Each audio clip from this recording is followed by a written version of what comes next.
السلام علیکم ورحمۃ اللہ وبرکاتہ۔ آج میرے ہاتھ میں صحیح مسلم حدیث نمبر 1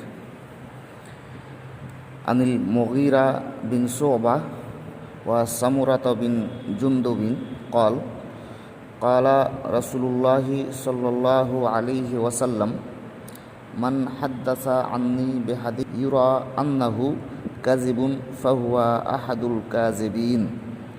امام مسلم رحمہم اللہ نے اپنی اسناد سے روایت کیا سمرہ بن جندب رضی اللہ تعالی عنہ اور مغیرہ بن شعبہ رضی اللہ تعالی عنہ سے کہ رسول اللہ صلی اللہ علیہ وسلم نے فرمایا، جو شخص مجھ سے حدیث نقل کرے اور وہ خیال کرتا ہو کہ یہ جھوٹ ہے تو وہ خود جھوٹا ہے۔ حدیث نمبر 2 عن ربیع بن حراس انہ سمع علی رضی اللہ تعالی عنہ یخطب قال قال رسول اللہ صلی اللہ علیہ وسلم لا تکذبوا علی فإنہ من یکذب علی یلج النار۔ ربیع بن حراس روایت ہے، اس نے سنا حضرت علی سے، وہ خطبہ دے رہے تھے اور کہتے تھے، فرمایا رسول اللہ صلی اللہ علیہ وسلم نے مت جھوٹ باندھو میرے اوپر، جو کوئی میرے اوپر جھوٹ باندھے گا وہ جہنم میں جائے گا۔ یہ حدیث صحیح مسلم حدیث نمبر 2۔ اس کے علاوہ یہ حدیث صحیح بخاری حدیث نمبر 106، ترمذی 2660 اور ابن ماجہ 31 نمبر میں موجود ہے۔ حدیث نمبر 3 عن انس بن مالک رضی اللہ تعالی عنہ قال انہ لیمنعنی ان احدثکم حدیثا کثیرا ان رسول اللہ صلی اللہ علیہ وسلم قال من تعمد علی کذبا فلیتبوأ مقعدہ من النار۔ حضرت انس بن مالک رضی اللہ تعالی عنہ سے روایت ہے، انہوں نے کہا مجھے بہت حدیثیں بیان کرنے سے یہی بات روکتی ہے جو رسول اللہ صلی اللہ علیہ وسلم نے فرمائی، جو شخص مجھ پر قصداً جھوٹ بولے وہ اپنا ٹھکانہ جہنم میں بنا لے۔ حدیث نمبر 4 عن ابی ہریرہ رضی اللہ تعالی عنہ قال قال رسول اللہ صلی اللہ علیہ وسلم من کذب علی متعمدا فلیتبوأ مقعدہ من النار۔ حضرت ابو ہریرہ رضی اللہ تعالی عنہ سے روایت ہے، رسول اللہ صلی اللہ علیہ وسلم نے فرمایا، جو شخص مجھ پر قصداً جھوٹ بولے وہ اپنا ٹھکانہ جہنم میں بنا لے۔ یہ حدیث مسلم کے علاوہ صحیح بخاری حدیث نمبر 110 اور 6197 میں موجود ہے۔ حدیث نمبر 5 عن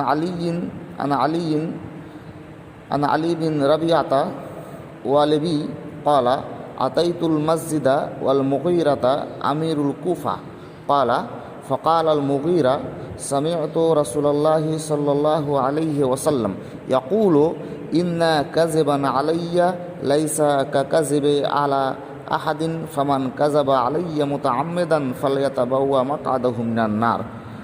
علی بن ابی ربیعہ سے روایت ہے، انہوں نے کہا کہ میں مسجد میں آیا اور ان دنوں مغیرہ بن شعبہ کوفہ کے حاکم تھے۔ اس نے کہا، مغیرہ نے کہا، میں نے رسول اللہ صلی اللہ علیہ وسلم سے سنا، آپ فرما رہے تھے میرے اوپر جھوٹ باندھنا ایسا نہیں جیسے اور کسی پر جھوٹ باندھنا، پھر جو شخص مجھ پر جھوٹ باندھے وہ اپنا ٹھکانہ جہنم میں بنا لے۔ یہ حدیث صحیح مسلم کے علاوہ صحیح بخاری میں 1291، ترمذی میں 1090 اور صحیح مسلم میں 2157 اور 2158 اور 2159 میں موجود ہے۔ حدیث نمبر 6 عن المغیرہ بن شعبہ عن النبی صلی اللہ علیہ وسلم بمثلہ ولم یذکر ان کذبا علی لیس ککذب علی احد۔ مغیرہ بن شعبہ نبی صلی اللہ علیہ وسلم سے بیان کرتے ہیں، ان الفاظ کے علاوہ مجھ پر جھوٹ بولنا تمہارا کسی عام شخص پر جھوٹ بولنے کی طرح نہیں ہے۔ یعنی اس سے پہلے جو حدیث ہم نے بیان کیا وہی حدیث ہے، صرف اس کے لاسٹ میں یہ الفاظ زیادہ ہیں۔ حدیث نمبر 7، عن حفص بن عاصم قال قال رسول اللہ صلی اللہ علیہ وسلم کفى بالمرء كذبا ان يحدث بكل ما سمع۔ حفص بن عاصم سے روایت ہے، اس نے کہا کہ رسول اللہ صلی اللہ علیہ وسلم نے فرمایا، کافی ہے آدمی کے جھوٹ ہونے کے لیے یہ بات کہ جو سنے اس کو بیان کرے۔ یہ حدیث ابو داؤد حدیث نمبر 4992 میں موجود ہے۔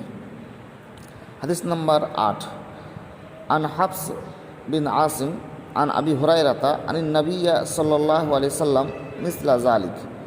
یہ حدیث جو 7 نمبر حدیث ہے وہی حدیث ہے۔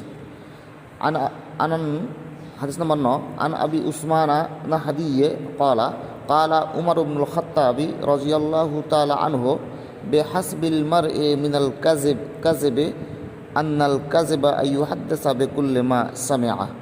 ابو عثمان نہدی سے روایت ہے کہ حضرت عمر نے کہا، کافی ہے آدمی کو اتنا جھوٹ کہ کہہ ڈالے جو بات سنے۔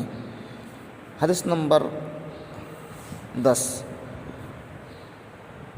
عن ابن وہاب قال قال لی مالک اعلم انه ليس يسلم رجل حدث بكل ما سمع ولا يكون اماما ابدا وهو يحدث بكل ما سمع۔ ابن وہاب سے روایت ہے کہ امام مالک رحمہ اللہ نے مجھ سے کہا، جان تو اس بات کو جو شخص کہہ ڈالے جو سنے وہ بچ نہیں سکتا، اور کبھی وہ شخص امام نہیں ہو سکتا جو بیان کرے ہر ایک بات کو جس کو وہ سنے۔ حدیث نمبر 11، عن عبداللہ قال بحسب المرء من کذب ان يحدث بكل ما سمع۔ عبداللہ بن مسعود رضی اللہ تعالی عنہ سے روایت ہے، انہوں نے کہا کہ کافی ہے آدمی کو اتنا جھوٹ کہ جو سنے وہ کہہ دے۔ حدیث نمبر 12، عن عبد الرحمن بن مہدی یقول لا یکون الرجل اماما یقتدی به حتی یمسک عن بعض ما سمع۔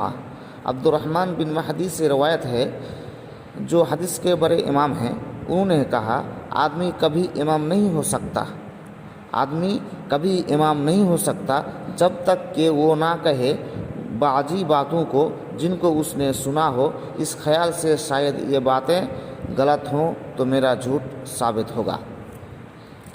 تو یہ آج حدیث نمبر 1 سے 12 تک آپ لوگوں کو اس کا ترجمہ سنایا۔